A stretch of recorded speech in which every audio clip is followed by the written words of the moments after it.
Market లో invest చేసి మీ డబ్బులు డబుల్ చేసుకోవాలనుకుంటున్నారా? విజయవాడలో జరిగే సుందరరామిరెడ్డి గారి లైవ్ సెమినార్ కి అటెండ్ అవ్వండి.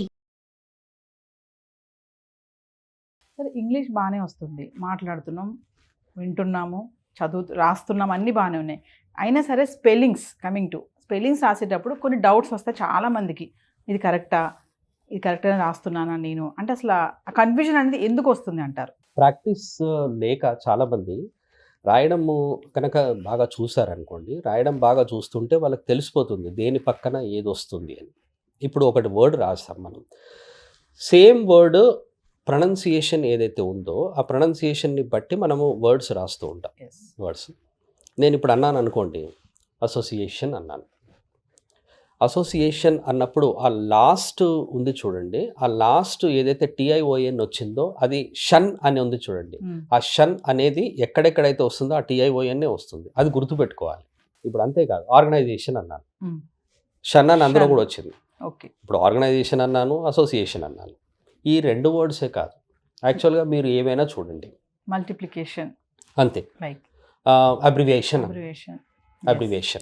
మీకు ఇక్కడ TION షన్ అని వచ్చింది కదా, షన్ అని వచ్చినప్పుడు TION మాత్రమే వస్తుంది. అయితే ఇది ఎప్పుడు వస్తుంది అంటే మనము రెగ్యులర్గా వర్డ్స్ రాయడం. కానీ కొంతమంది ఏం చేస్తారు, నాకు తెలిసిన ఒక అతను ఉన్నాడు, అతని పేరు కూడా చెప్తాను చూడండి, నాకు బాగా గుర్తు. పాండురంగం అనే ఒక అతను ఉండేవాడు. అతను చాలా ఏజ్డ్ పర్సన్, అతనికి 70+ ఉండేది. అతనికి I'm talking about 5 years back విషయం ఇది. పాండురంగం అని అతను ఎప్పుడు చూసినా ఇంగ్లీష్ న్యూస్ పేపర్ని చదవడం, పొద్దున్న లేవగానే ఇంగ్లీష్ న్యూస్ పేపర్ చదవడం చేసేవాడు, బాగా చదవడం. అలాగే ఏదైనా ఇంగ్లీష్ మ్యాగజైన్ కానివ్వండి, ఏదైనా సరే, ఒక స్టోరీ బుక్ కానివ్వండి, నావల్స్, ఇంగ్లీష్వే చదివేవాడు అనమాట. నాతో అతను ఏం చెప్పేవాడంటే, అతను నన్ను అశోక్ గారు అనేవాడు.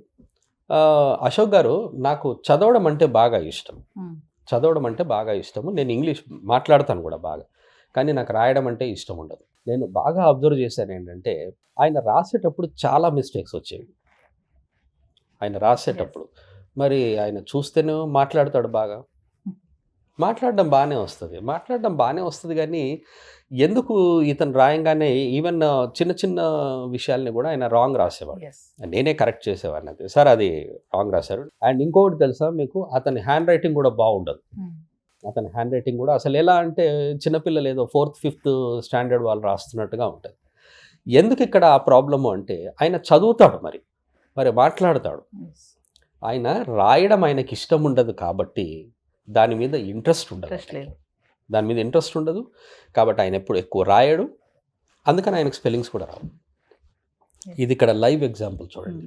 కానీ మనకు అలాంటివి కావద్దు అంటే మనం ఏం చేయాలి అంటే, మనం రాస్తూ ఉండాలి. నేను అందుకనే చెప్పాను, మామూలుగా చెప్తూ ఉంటాను నేను, ఎప్పుడైనా మీరు ఇంగ్లీష్ పైన గ్రిప్ రావాలి, you need command over English అన్నప్పుడు మీరు 4 waysలో ప్రాక్టీస్ చేయాలి.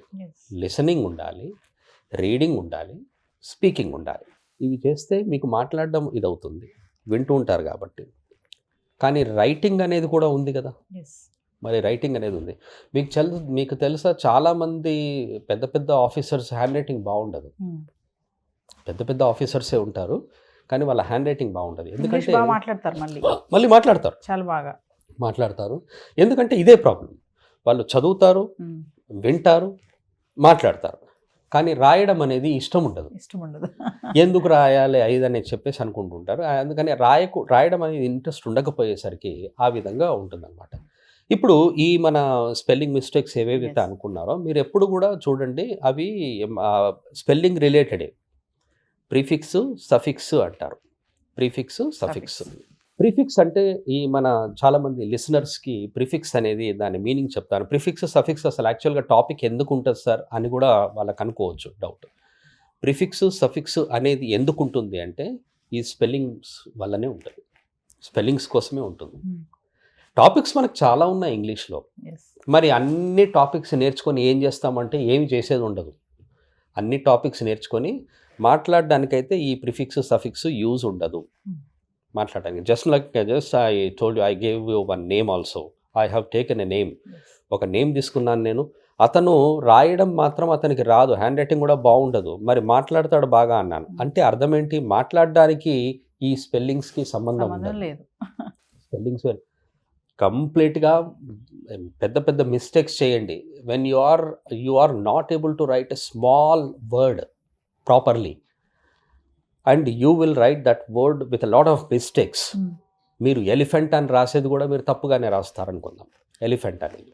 కానీ మాట్లాడడం మాత్రం బాగా చేస్తారు. అంటే అర్థం ఏంటి అంటే ఇక్కడ మీకు రాయడం పైన ఎక్కువగా గ్రిప్ లేదు, ఇంట్రెస్ట్ లేదు, కాబట్టి ఆ స్పెల్లింగ్స్ పోతుంటాయి. కొంతమంది ఈ కాఫీ అని ఉందనుకోండి, కాఫీ అని అంటే రాయమంటే ఏం రాస్తారంటే కే రాస్తారు, ఓ రాస్తారు, ఎఫ్ రాసి ఐ రాస్తారు. KOFI. మరి కాఫీనే అది, అది కాఫీనే అది. అయితే అది ఎందుకు అలా అంటే వాళ్ళ మరి మాట్లాడతారు, కాకపోతే ఏంటంటే వాళ్ళకు రాయడం అనేది ఎక్కువగా ఉండదు. అయితే ఈ ప్రిఫిక్స్ సఫిక్స్ అనేది ఏదైతే ఉంటుందో దాన్ని చూడాలి వీళ్ళు. ప్రిఫిక్స్ అంటే ఏంటంటే ప్రీఫిక్స్. ఒక వర్డ్ ఉంది చూడండి, ఆ వర్డ్లో ప్రీ అంటే మొదట ఏమొస్తున్నాయి అని, ఏమొస్తున్నాయి. సఫిక్స్ అంటాం చూడండి, సఫిక్స్ అంటే ఎండ్లో ఏమొస్తున్నాయి అని. ఎండ్లో ఏమొస్తున్నాయి, బిగినింగ్లో ఏమొస్తున్నాయి అనేది చూడాలి. కామన్ వర్డ్స్ ఉంటాయి, కొన్ని కామన్ వర్డ్స్. రెస్పెక్ట్ అన్నాం, రెస్పెక్ట్.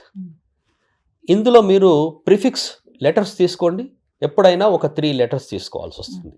రెస్పెక్ట్ అని ఉంది. ప్రిఫిక్స్ తీసుకోండి, అందులో లెటర్స్ ఏమున్నాయి, RES ఉంది కదా, RES. ఇది మనము ప్రిఫిక్స్గా పక్కన పెడదాం. రెస్పెక్ట్ అన్నాం. మరి రెస్పాన్సిబిలిటీ అంటే ఏంటి, అదే వచ్చింది కదా. ఇక్కడ ఈ RES అనేది ప్రిఫిక్స్ అన్నమాట. సఫిక్స్ అన్నాం. ఇప్పుడు ఎలాగైతే నేను చెప్పాను ఎబిలిటీ అన్నాం, ఎబిలిటీ లాస్ట్ లెటర్స్ తీసుకోండి మీరు, లాస్ట్ లెటర్స్ TY అవి ఉంటాయి. ఎబిలిటీ అన్నాం. Responsibility, okay, probability. సో ఈ కేపబిలిటీ, రెస్పాన్సిబిలిటీ ఇవన్నీ ఉన్నాయి చూడండి, అవన్నీ ఎక్కడైతే లాస్ట్లో ఉన్నాయో అవి చూసుకుంటే సఫిక్స్ అన్నమాట. షన్ అన్నాం. ఇప్పుడు నేను షన్ చెప్పాను, TION. ఏదైతే ఆర్గనైజేషన్ అన్నాను, ఇది మన మల్టిప్లికేషన్ అన్నాము, అబ్రివేషన్ అన్నాము, ఇలాంటివి చాలా ఉంటాయి, యానిమేషన్. సో ఇలాంటివన్నీ వచ్చినప్పుడు TION అని వస్తుంది అనేది, ఇలాంటి కొన్ని వర్డ్స్ రాస్తే వాళ్ళకి అర్థమవుతుంది అనమాట. ఆక్యుపంక్చర్ అన్నాం, అగ్రికల్చర్ అన్నాం. ఈ లాస్ట్లో వస్తున్నవి ఏంటి, అవి సఫిక్స్ TURE. అగ్రికల్చర్కి అదే వస్తుంది, ఆక్యుపంక్చర్కి అదే వస్తుంది, పంక్చర్కి కూడా అదే వస్తుంది, స్ట్రక్చర్కి కూడా అదే వస్తుంది. కాబట్టి ఇలా ఈ సఫిక్స్ ప్రిఫిక్స్ అనే దాని మీద ఫోకస్ చేస్తే వాళ్ళకు స్పెల్లింగ్ మిస్టేక్ కూడా చాలా వరకు కరెక్ట్ చేసుకోవచ్చు అని మన వ్యూవర్స్ తెలుసుకుంటే వాళ్ళు బాగా హాయిగా రైటింగ్లో కూడా బాగా కమాండ్ సంపాదిస్తారని. Thank you sir.